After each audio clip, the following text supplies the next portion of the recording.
Coming up on this week's show, Becky Albertalli returns, we'll have more movie talk, and we'll also find out about the upcoming Simon sequel, Leah, on the Offbeat.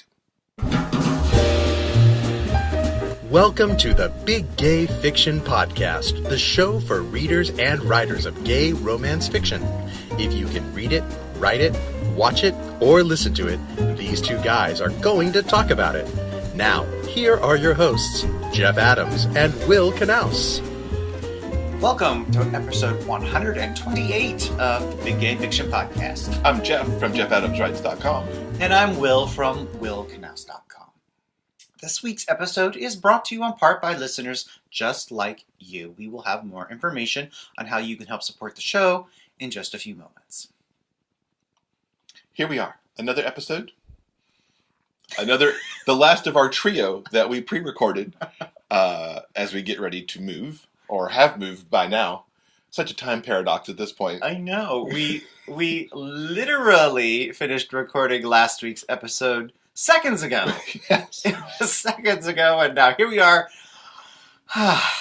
More good gay fiction to talk about. Yes. And it is a little weird, because I don't think we've ever done 3 episodes in a row before. Sometimes we double up if we're on vacation, but this might be the first trio. Mm-hmm. Anyway, welcome back. Here we are. And yes, more gay fiction ahead. And also, happy spring. Or happy fall, depending on where in the world you live. Hopefully, yes. Wherever you're living, hopefully spring has sprung by now. Or fall, if you're coming off of a warm summer, as our friends in Australia might be. Either way, it's these particular seasons that are at least always my favorite, whether it's spring or fall, because you get that little change of the weather, and things either stop being so freaking cold or stop being so god-awful hot, and we transition into that nice little in-between phase. Mm-hmm. So yeah, hopefully wherever it is for you, you're celebrating the season change appropriately on Tuesday. This week we'll be spending time getting fully set up in our new home, getting the podcast studio put back together so we can actually be in our new digs for episode 129 next week. Mm-hmm. But yeah, so that's kind of what we're doing. Do you want to tell the good folks about our Patreon stuff? So hopefully we might have some new patrons to talk about come next week. We would love to have some brand new patrons to talk about. You can, as always, join us on Patreon. If you... I've done this read 3. This is going to be the 3rd time in a row, and I still can't get it right. Here we go. I'm going to try that one more time. You can help support the Big Gay Fiction Podcast with a monthly pledge through Patreon. For as little as 25 cents an episode, your pledge helps pay for the costs of producing and distributing this podcast. Now, for fans who pledge at the silver and gold levels, you'll of course, have the exclusive opportunity to ask questions of our upcoming guests. And all patrons also have the option to have a personalized thank you sent directly from us to you. Now, any month our pledges cover the monthly production costs, we'll produce a bonus show especially for our patrons. Now, you can get all of the details at our Patreon page. All you have to do is go to patreon.com/biggayfictionpodcast. That is patreon.com/biggayfictionpodcast. Your favorite new YA hero has arrived with Tracker Hacker by Jeff Adams, the first book in the Codename Winger series. At 16, Theo Reese is the youngest agent for tactical operational support. His way with computers makes him invaluable. He designs new gadgets, helps agents, including his parents, in the field, and works to keep the TOS network safe. But when a hacker breaches the system TOS uses to track agents, Theo is put to the test like never before. Thrust from behind the safety of his desk, Theo must go into the field to put a stop to the hack. He's scared, but resolved because one of the missing agents is his father. And just to make it more interesting, he has to keep everything a secret from his boyfriend and teammates. Can Theo get the job done, save his dad, and make things good with his boyfriend?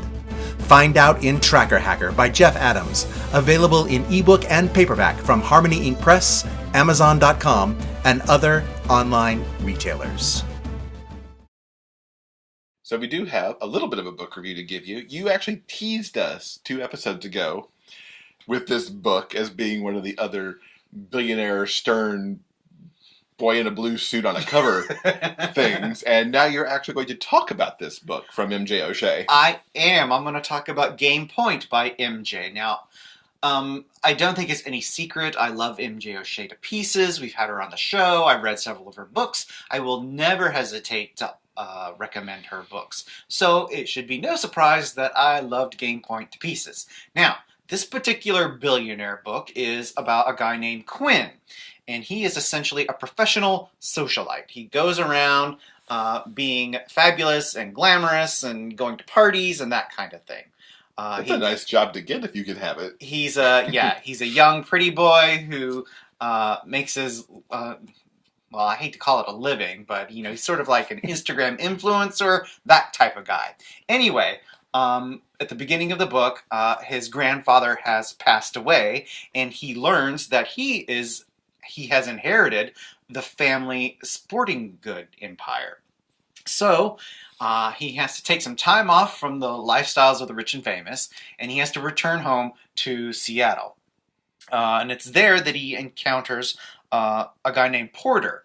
Porter is essentially the operations officer at Quinn's company. And he's essentially been running this show for several years now. And now he doesn't, necessarily feel that he should be the one in charge, but he does question, Quinn's qualifications. He's a pretty party boy. What does he know about running a multi-million-dollar international sporting conglomerate? The answer is he doesn't know anything about it. But Quinn has actually kind of gotten a little bit tired of his frivolous lifestyle, and he's like, well, maybe this is a chance for me to put down roots and, take responsibility for something in his life. This is essentially a really good enemies to lovers story.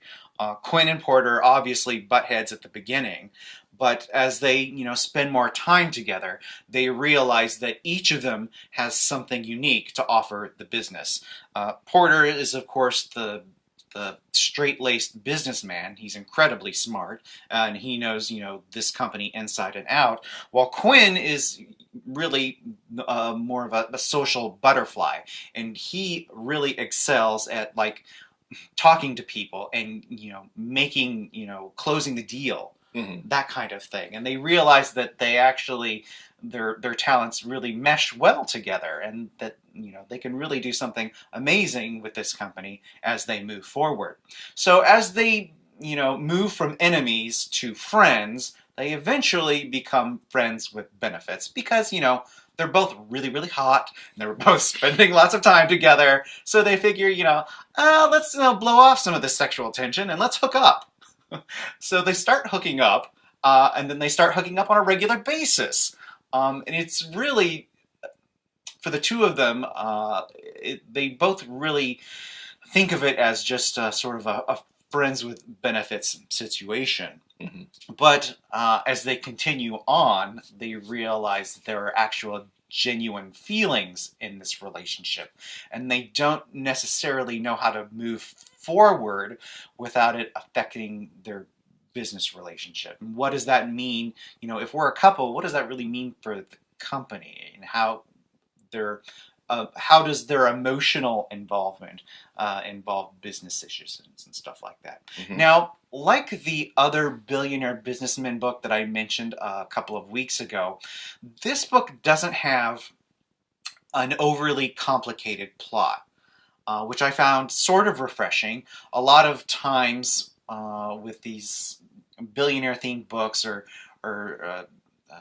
CEO businessmen, there's, a lot of stuff about, the company, business takeovers, blah, blah, blah, blah, blah. You have to make a certain deal, to save the company, that kind of thing. That's not really going on in this book. The core of the book is really about the relationship and how these two characters really come to an emotional understanding. So it's really, as MJ always does, it's really focuses in on the characters, and we really understand how they end up from enemies to lovers. It makes perfect sense. Cool. So I really liked, I think one of the things that I thought was really nice about this particular book is it's set in Seattle. I felt like Seattle was almost like a third character in the book. I really got a great feeling for the city. Mm-hmm. I also really enjoyed Quinn's mother, Marisol. She's always there for Quinn, and there are several scenes where she's not pushy, but she tries to. She's trying to steer Quinn in a responsible direction so that he can make intelligent, emotional choices. She really is rooting for her son, and it wants him to grow up essentially and take responsibility for the first time in his life. Let me see. Let me look at my notes one last time before I close things out. Nope. I really enjoyed this book an awful lot. I don't, like I said, this isn't really a traditional billionaire CEO book. I think it's really more of an internal emotional journey. I loved it to pieces. As always, I highly recommend all of MJ O'Shea's book, and I highly recommend Game Point. Did you know that podcasts love to get reviews too? Taking a moment to leave a review about the Big Gay Fiction podcast helps us with the show's visibility online. Please take a moment to visit iTunes and leave a review. Your comments help other readers of gay romance discover this show. Thanks for helping us spread the word about the Big Gay Fiction podcast.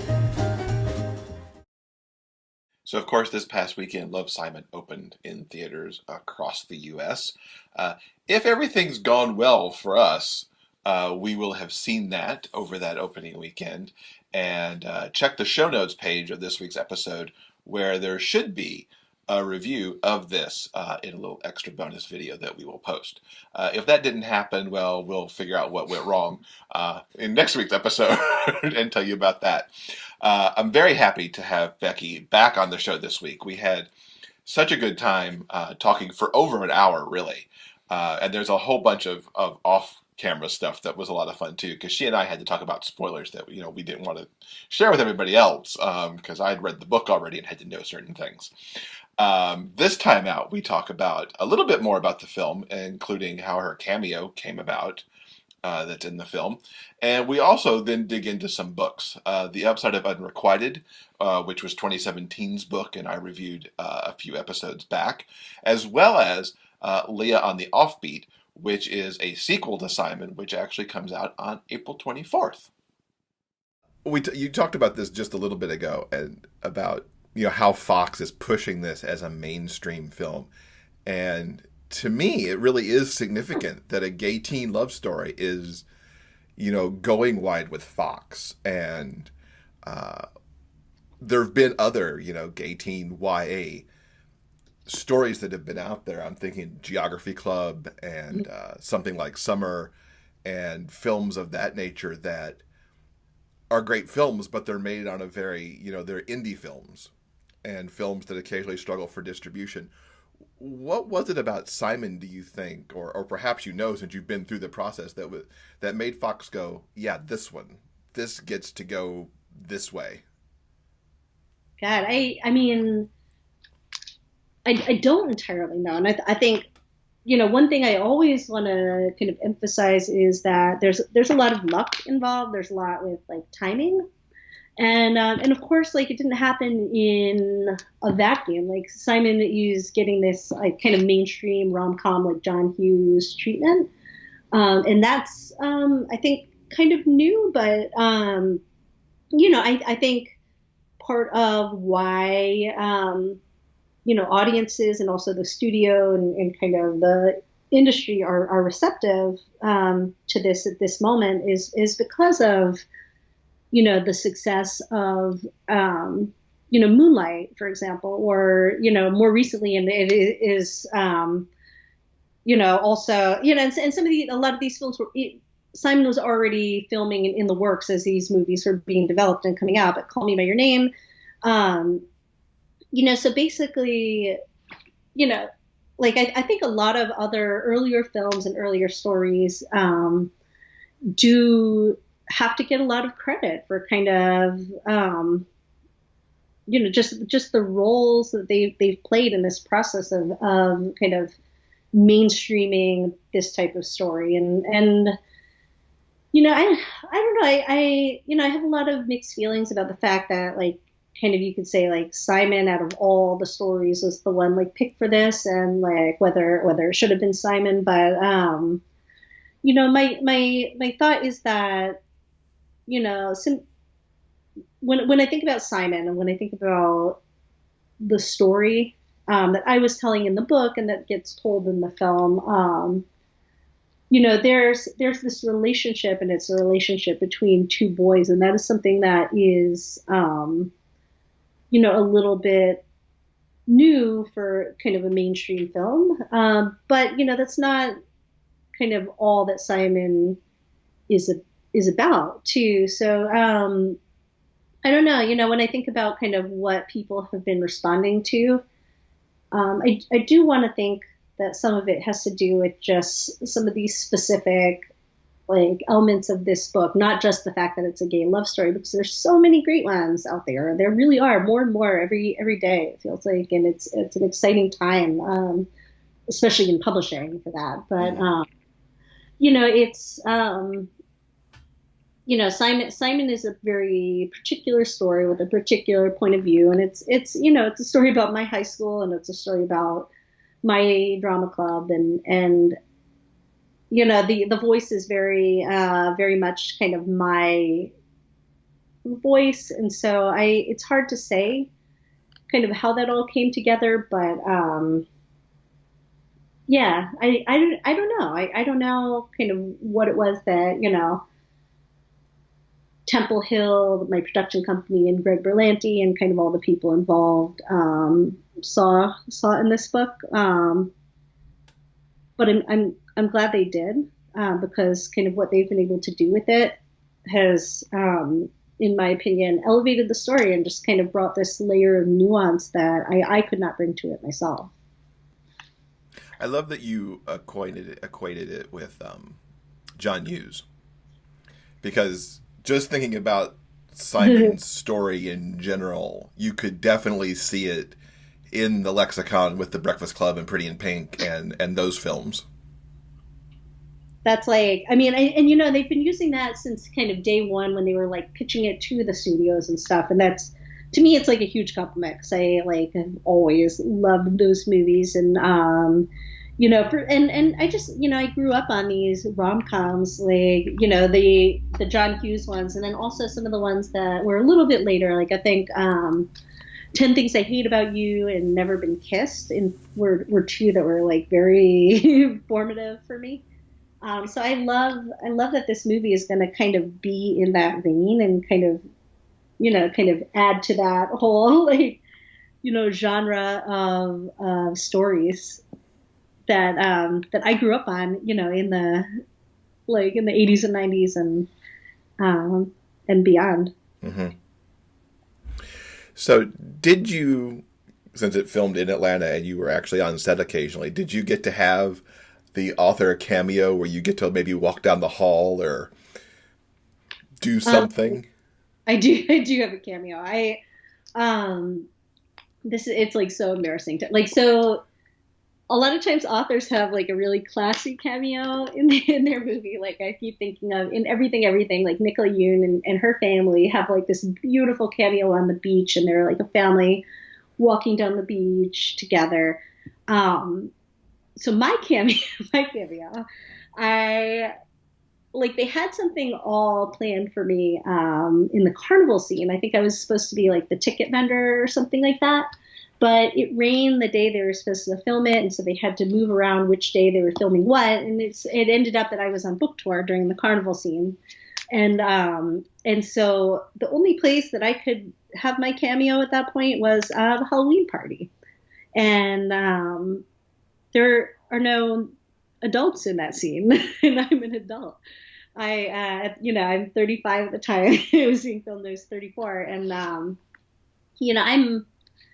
I'm probably a young looking 34, but like not that young looking. And so I was there with my friend Adam Silvera, who most recently wrote They Both Die at the End. And he and I were put into costumes to be at this Halloween party as like our cameo. And they had me in like hair and makeup, and they were like, okay, we're gonna make you look like a teenager for the background. And then my producer comes up to me and like he kind of like takes one look at me, and he's like, yeah, we're gonna get masks for these two. So Adam and I are in the Halloween party. We're wearing masks so we don't look too old. I still think like even in a mask, I think you can tell that I'm like a mom. I just think I have that vibe in the background. But and then, cause it's a party, they handed around these like, beer bottles, and they filled them with water. So you could be drinking water from a beer bottle in the scene. And I'm like nervous as it's being filmed. So I'm just like drinking the water like it's a water bottle. But it's a beer bottle. So I am my classy cameo in this movie is me in a mask drinking a beer bottle, like chugging. So look for me. I will definitely keep an eye out for that. What you should do to find me is there's going to be a scene where Garrett is singing karaoke, and if you look for, I think this is easy to remember. Look for Waldo, because you can think like where's Waldo? You look for Waldo. So look for Waldo, and Adam and I are standing right next to Waldo. Okay. Now everybody knows the secret of the Easter egg of where Becky is in the movie. Yeah, we were not classy adults in that scene. So. But that's awesome though. You're just back there chugging on what's supposed to be beer. Like just probably I'm chugging the whole time. I can't remember exactly because I was like kind of cringing to see myself, but when I saw the movie, but yeah, I think I'm just like chugging. Now, shifting over to books, because you've got their books happening for you as well. Yeah. This past spring, you released The Upside of Unrequited, which was such this very interesting package of like dealing with teenage loneliness and first boyfriends and how siblings grow and evolve. How do you describe this book? Because I have had a hard time putting this one into words because there was so much good stuff going on in it. Oh, thank you.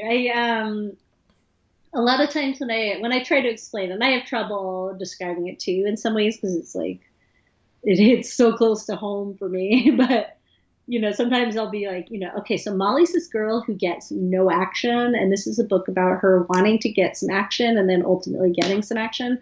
But I think it's which of course makes it sound a little bit more superficial than I think it really is. Because what I think what it's really about is it's about this girl who, for various reasons, feels she does not have access to romantic relationships, which is something she wants.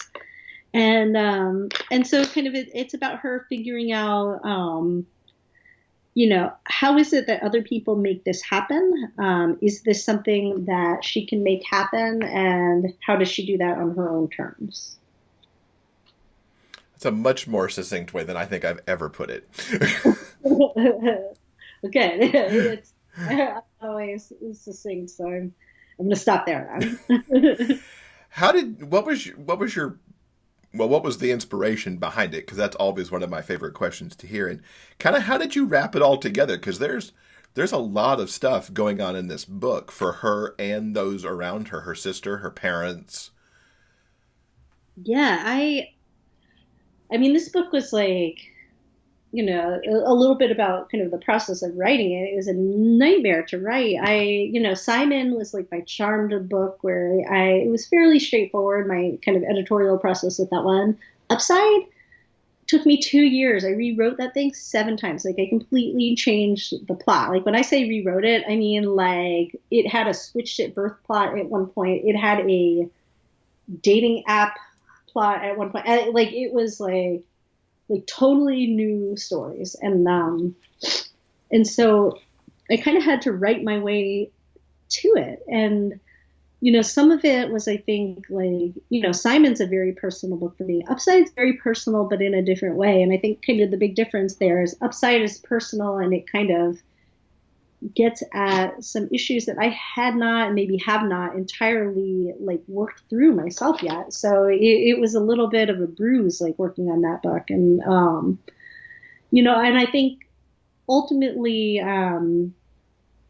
what got me there was my my editor Donna Bray from HarperCollins and Balzer and Bray, just like for all my books. That one it was almost like I could not have gotten out of the muck without her on that book. But I think maybe like stripping away some of the high concept things that I was trying to do with it, and cutting straight to the heart of just the relationships between these characters, and this like emotional truth that ties very, very closely back to kind of my core experiences as a teen who got no action like Molly, but Molly got more action than I did as a teen, really. So yeah, I don't really know how it came together. It wasn't easy to make a book out of that mess. Well, it's interesting how you talk about some of the stuff that got cast aside, because what's in there to me was so powerful for the teenage experience. Because Molly doesn't get action, but her sister does, and she's like, Yeah. "What the hell?" And then you've got the whole because it takes place during the time that marriage equality became the national law, that Yeah. her lesbian parents are looking at, officially tying the knot, which is a big deal that she's also involved in. And then these boys that are around her, the ones that might want her, she doesn't really want them. Well, she does, but I don't know. Yeah, no, I think it's just, yeah, like for Molly, I think a lot of it is just, she that's kind of her pattern. And the way what's a little more comfortable for her is kind of having a crush and having it be a little bit like feeling a little bit out of her reach. And this thing that she wants so badly, she's also very afraid of. And so she's kind of working through the fear of getting what she wants. Mm-hmm. That's a great way to put it. And now that you've said that, and I rethink about the book a little bit, but yeah, and you've really tapped kind of the another universal teen story in the same way that Simon was, I think. Oh, I'm glad to hear that. Thank you. That book.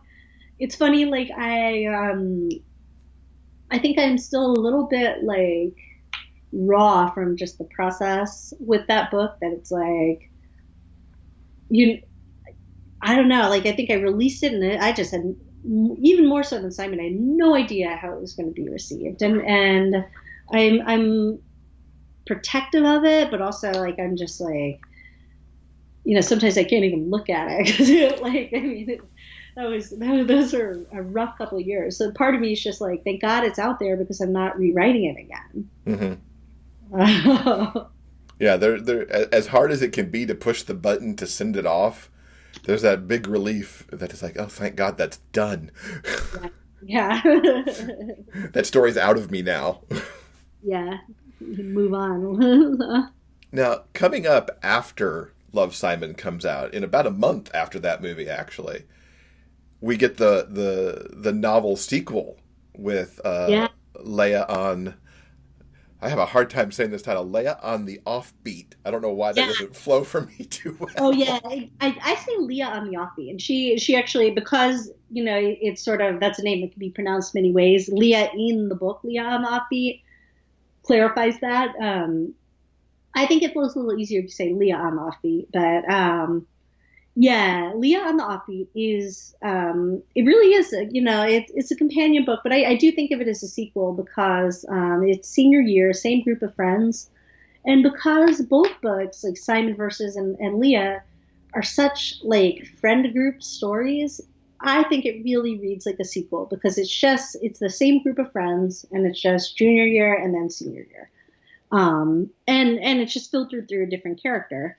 And it's I don't know. It's really interesting. I have to be careful what I say because I've been asked to be very discreet about this book, and that's due to kind of between like Fox Studios and HarperCollins and stuff, and them kind of wanting the movie to exist before Leah the continuation comes and kind of dismantles all kinds of things that are in the movie. So there's a lot of stuff that I'm not allowed to say about it, but what I will say is it was a blast to write this book and to kind of be back with all these characters from Simon and sometimes people on Twitter or something will ask me like, are we going to get to see more of Simon in Leah and Offbeat? And I'm like, Simon is her best friend. Like, he is all over this book. Like, he's, yeah, I don't know. I could do a search probably in the document, be like, how many times did I type the word Simon? It would be like a million. Like, you will get your Simon content. You'll get your Simon and Blue content. I highly recommend people read Simon before Leah. In a way that kind of there's a little more flexibility, I think, with the Upside of Unrequited, which stands a little more apart, even though it's in the same universe. I think you probably get the most out of it if you read the three in order, but you really should read Simon before Leah, not only because Leah absolutely spoils the big question in Simon. It does. Like that, it's sort of, that's unavoidable.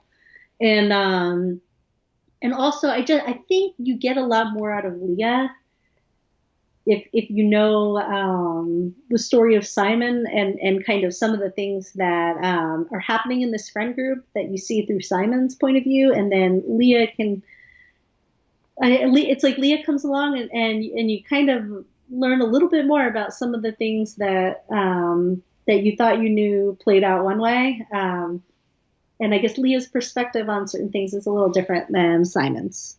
So interesting. I had not seen the connections between Simon and Unrequited, and now I kind of want to go back and reread. Oh yeah. It's it's definitely a companion book. The biggest connection is Abby in the Upside of Unrequited is the same Abby. So Molly Peskin Sousa, like that's Abby Sousa, and so they're cousins. And Abby was kind of part of that whole clique in Upside of Unrequited, and then she moved to Georgia and became part of Simon's clique. So, okay. Vera calls this the Abby-verse, like instead of the Simon-verse, because it's like Abby is the connection there. So. Okay. See, I was already planning to go back and visit Simon again before the movie. And now I may have to just do Unrequited as well after that, and that'll get me ready for Leah too.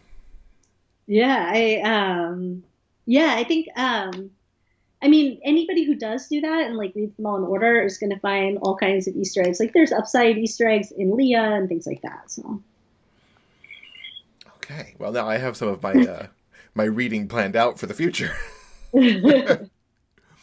Any other plans for 2018 past Leah that you can share at this point?